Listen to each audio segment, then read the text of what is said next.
Evet arkadaşlar, şu anda an itibariyle köyümüze yağmur yağmaya başladı arkadaşlar. 2 gündür çok kuvvetli rüzgar vardı. Aşırı derece bir rüzgar vardı arkadaşlar. Ben de geceliğin çok dua ettim Allah'ıma. Allah'ım inşallah dedim bu rüzgar bize yağmuru getirir ya da karı getirir dedim. Şu anda bol miktarda yağmur yağmaya başladı köyümüze. Dedim ben de yağmur yağarsa dedim çıkacağım dedim yağmurun altında yağmurluğumu giyeceğim ıslanacağım dedim. Sizlerle dedim şöyle bir söyleşi yapayım dedim. Yüce Yaratıcı şükürler olsun Allah'ım bu yağmur damlalarını bak gökten tane tane bizlere indiriyor. Bu yağmur yağacak arkadaşlar. Yağarsa bize hayat verecek.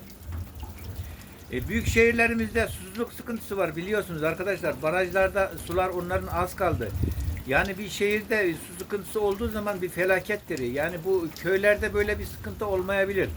Yani herkesin evin önünde bir kuyu var. Kuyudan su çekebiliriz. Yani barajımız var. Oradan getirebiliriz. Ama şöyle genel düşünecek olursak yani bu Türkiye'mizde bol yağmur olduğu zaman bol bereket olacak. Yani buğday olacak, ekin olacak, ot olacak, hayvanlar o otlardan faydalanacak. Biz hayvanlara ne vereceğiz arkadaşlar? Hayvanlar ot yiyor, bize de et veriyor. Biz ekini, buğdayı ekiyoruz, onu unda üyütüyoruz, ekmek yapıyoruz arkadaşlar. Biliyorsunuz sabahleyin ben çekim yaptım sizlere. Kendi ekmeğimi kendim yaptım. Yani hayatın mücadelesi bitmiyor arkadaşlar. Cenab-ı Rabbül Alemin bizlere böyle her türlü bereketi verdiği sürece biz de şükredeceğiz arkadaşlar. Başka biz o yüce yaratıcı bizden fazla bir şey istemiyor. Arkadaşlar görüyorsunuz Bekir Atan vallahi evinin önünde bak yağmurda da ıslanıyor. Yağmurunda giydi. Vallahi hiç üşümüyor. Mutlu. Biraz sonra eve girecek. Ev sımsıcak.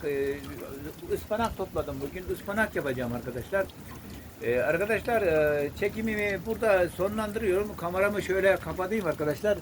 Sizlere hayırlı günler olsun.